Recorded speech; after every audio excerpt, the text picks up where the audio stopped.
E se a gente pensar, né, acho que esse regulamento ele é tão complexo e, ao meu ver, tão preocupante, que a própria Fórmula 1 já tomou algumas providências em relação a essa preocupação, acho. Primeiro, as montadoras vão poder mexer nos seus motores ao longo do campeonato quem não estiver muito bem, justamente pensando na competitividade. Mas o motivo principal que eu acho que eles não estão tão certos em relação a esse regulamento atual é o fato desse regulamento ter uma duração muito curta. Esse regulamento vai começar em 2026 e vai durar até 2030, são 4 anos. Esse regulamento anterior da Fórmula 1 durou 11 anos. Então realmente eu acho que esse tempo muito curto de regulamento demonstra talvez aquela situação de se não está muito bom, o sofrimento vai ser pouco e a gente toma uma providência que mesmo assim pode causar um prejuízo. Porque, de novo, a Fórmula 1 talvez até o ano passado estava no seu melhor momento como espetáculo. E o espetáculo é o pilar, ao meu ver, mais importante para qualquer categoria de qualquer coisa. E aquela coisa, né, Max? Talvez um sintoma de que talvez eles já tenham se arrependido de ter feito toda essa questão do atual regulamento seja já dar um prazo de término nessa nova era, né? Curto. Só que ao mesmo tempo, curto, só que ao mesmo tempo, quando eles viram que não deveria ser esse o caminho, já era tarde demais para falar para as equipes, o dinheiro que vocês já estão gastando, não tem esquece. Como fazer isso. Imagina, isso pode gerar inclusive processos com certeza. Porque a partir do momento que você chega na hora do jogo, você muda a regra, você não pode fazer isso. E realmente, né, eu acho que a conclusão que eu chego para a parte dos motores, né, que tem um efeito também na parte até da aerodinâmica do carro, porque essas asas móveis que vão ter na frente e atrás, elas foram introduzidas esse ano por causa da unidade de potência, por causa dos motores elétricos, para diminuir o arrasto e consumir menos energia, porque se a gente lembrar, né, nas primeiras simulações desse regulamento atual, os motores estavam acabando a potência antes do final de algumas retas. Nas simulações eles tinham que reduzir marcha para chegar no final da reta. Mas esse regulamento, no meu entendimento, é muito baseado no que as montadoras decidem. E eu acho que isso, na minha visão, é um caminho muito perigoso e, ao meu ver, errado. Porque no final das contas, Eric, se a gente for pegar na história da Fórmula 1, todas as montadoras, com exceção de uma, que é a Ferrari, o que elas fizeram na história da Fórmula 1? Elas vão para a Fórmula 1, elas saem da Fórmula 1. Elas podem voltar e podem sair. Só que elas entram e saem, com exceção mais uma vez da Ferrari, que começou do dia 1 e está lá direto até hoje. A consequência quando o regulamento não dá certo, se a montadora resolve sair e seguir a vida dela está tudo certo, a Fórmula 1 fica. E quem fica sofre as consequências. Então realmente eu acho que deixar na mão das montadoras, ao meu ver, esse caminho do regulamento de motores, ao meu ver, é uma coisa que não é muito boa para a categoria, e isso se torna ainda mais esquisito quando a gente vê uma situação na Fórmula 1 em particular, que é completamente atípica e diferente, que a gente tem, por exemplo, o Aston Martin, que é uma grande marca de carros, uma excelente montadora, que ano passado usava motores Mercedes, e esse ano vai usar motor Honda. A gente tem a Renault, que vai usar motor Mercedes. A gente tinha a Red Bull, que tinha motor Renault e patrocínio da Aston Martin no mesmo carro alguns anos atrás. E hoje a gente tem a Red Bull, que fabrica energético, fabricando motores. Então, a Haas, que fabrica material de torno computadorizado, tem motor Ferrari. Motor Ferrari e em patrocínio da Toyota. Pois é. Então, assim, a gente vê uma combinação de coisas que realmente fala assim, tá, mas por que é tão importante esse regulamento de motores tão complexo se tem muitas montadoras que nem utilizam seus próprios motores? E tem outro ponto também, que é o seguinte, tem outras tantas montadoras que nunca estiveram na Fórmula 1, como a Audi, por exemplo, que vai estrear esse ano, que faz carros elétricos a combustão híbridos maravilhosos e nunca esteve na Fórmula 1. A gente tem, sei lá, a BMW, que não está na Fórmula 1 há sei lá quanto tempo, faz carros maravilhosos, e outras categorias, outras montadoras que nunca estiveram na Fórmula 1, que fazem produtos maravilhosos. Então, realmente, eu acho que essa complexidade do regulamento de motores, que traz um monte, ao meu ver, de incertezas, e traz também uma coisa, né, Eric?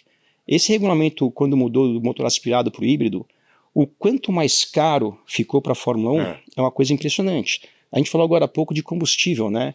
Eu vi uma matéria que um tanque de combustível vai custar 13 mil euros. Euros. 13 mil. Então, isso E qual que é o benefício disso para a categoria? Será que tem tanto benefício assim?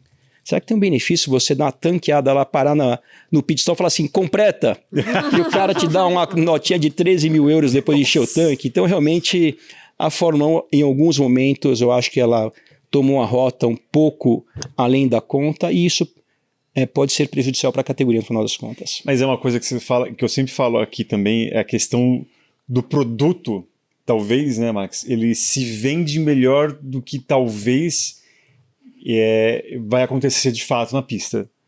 Porque tá todo mundo querendo entrar nessa barca, que eu acho que o show, né? Então por isso que a gente tem hoje Toyota querendo entrar, tá meio ensaiando uma volta, com uma equipe americana com motor Ferrari, tem todas essas questões, porque provavelmente, de acordo com essa nova fase, audiência, Liberty, você tem uma bazuca ali de marketing que todo mundo quer entrar para justamente ganhar, grandes corporações patrocinando as equipes.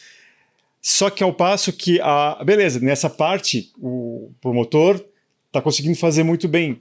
Talvez fosse o caso dessas novas diretrizes, quem tivesse que tomar as decisões de como vai ser, se vai ser algo mais complexo ou mais tranquilo, mais barato para as equipes, fosse a própria promotora, a Liberty. Não, eu quero carros mais lights, tal, não sei o quê, sei lá, chegar à conclusão, jogar uma real e falar que uma categoria 100% verde é utopia.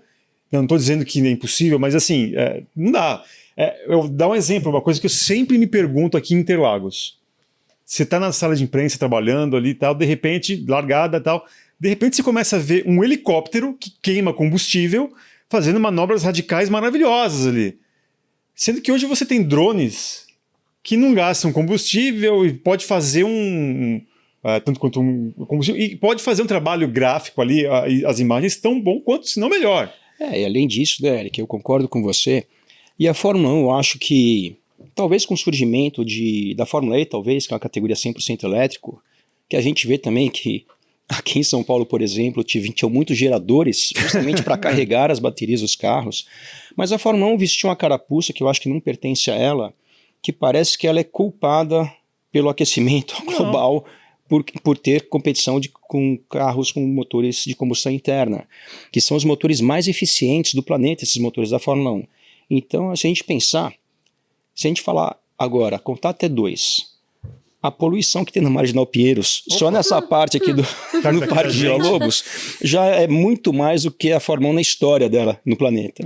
Então, realmente, eu acho que a Fórmula 1 ela tem que está no DNA dela, ser a categoria mais top, mais tecnológica e tudo, só que ao mesmo tempo eu acho que não pode chegar ao ponto de virar quase que uma feira de ciências, que é o caminho que eu estou vendo a Fórmula 1 indo, principalmente nessa temporada. Isso não é assim, sim uma crítica, né? Eu torço muito para que eu esteja errado, porque de novo, com tantas mudanças, a gente pode perder uma coisa que é o que todos nós que somos fãs queremos, que é um bom espetáculo, boas corridas, competitividade, e isso, quando você exagera um pouco na medida, você pode perder isso, e além de talvez tirar até alguns pontos interessantes da própria categoria, né? Porque, por exemplo, Fórmula 1, ao meu ver, quando foi para os motores turbo, que foi em 2014, perdeu a coisa que talvez era uma das coisas mais espetaculares da categoria, que era o barulho do carro. Então, realmente, eu acho que você tem uma categoria, tem que sim colocar todos os pontos importantes na mesa. A parte comercial, a parte esportiva, a parte tecnológica, principalmente tratando da Fórmula 1, mas tem que ter ali um ponto de equilíbrio. E eu acho que, no final das contas, dentre essas coisas todas elas são importantes, mas o pilar principal é a competição, é o espetáculo, porque se você não tem isso, as outras partes sofrem. Você não consegue vender comercialmente nada se o seu produto não é atrativo. E a Fórmula 1, não estou dizendo que a Fórmula 1 não é. A Fórmula 1 está no seu melhor momento, que a gente vê o crescimento, a valorização das equipes nos últimos anos, realmente é uma coisa impressionante. Só que é por isso que eu acho que toda mudança ela tem que ser um pouco mais cautelosa, porque você mexer num time que já está ganhando, você tem muito a perder, então tem que ter muita consciência, que é o que a gente falou agora há pouco. A gente viu até 3, 4 meses atrás, ainda se falando de regulamento de motor para o campeonato que começa daqui a um mês. Então, não sei, preocupado. E tem um outro ponto, né? Mostra como ideia de fazer tudo tão verde é caro. O motor é caro, o combustível é caro. Então são duas coisas que acabam não conversando, porque você quer... Com limite, tem o teto de gastos. Exatamente. Então como é que você vai encaixar tudo isso de um jeito só? Alguém vai sair prejudicado. E normalmente as equipes, porque elas têm que dar seu jeito, não pode gastar mais do que está previsto por regulamento e precisa atender todas as demandas do regulamento. Então, assim, é complicado. Não, eu estou me sentindo de alma lavada aqui, porque o discurso do Max é basicamente aquilo que a gente sempre tenta fazer. É muito legal, assim, eu acho que um time que está ganhando não se mexe definitivamente, né? E aí você tem alguns riscos, essa questão dessa complexidade, né? Você coloca ali equipes tradicionais que podem acabar se dando mal nessa jogada, não por incompetência, não, mas está todo mundo investindo uma grana ali lascada, tentando costurar acordos, tentar fazer o show cada vez melhor, e que talvez a questão ecológica, do meio ambiente, não vá mudar tanto assim. E aí, todo mundo se perguntar, a coisa mais natural vai ser, por quê? Por que a gente está seguindo isso?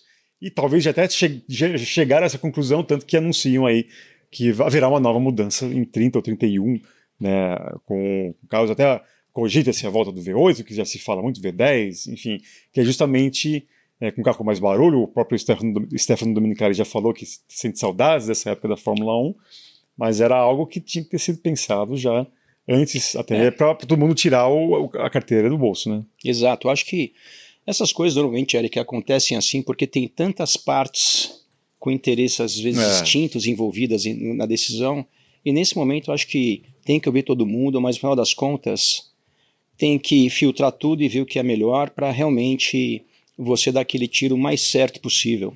E eu acho que quando você entra num risco muito grande, você normalmente faz isso, você tem uma mudança muito grande, até falar de carro. Você muda completamente o acerto de um carro no final de semana de corrida, quando o carro está horrível. Você fala assim, já está horrível, se ficar pior não vai mudar tanto.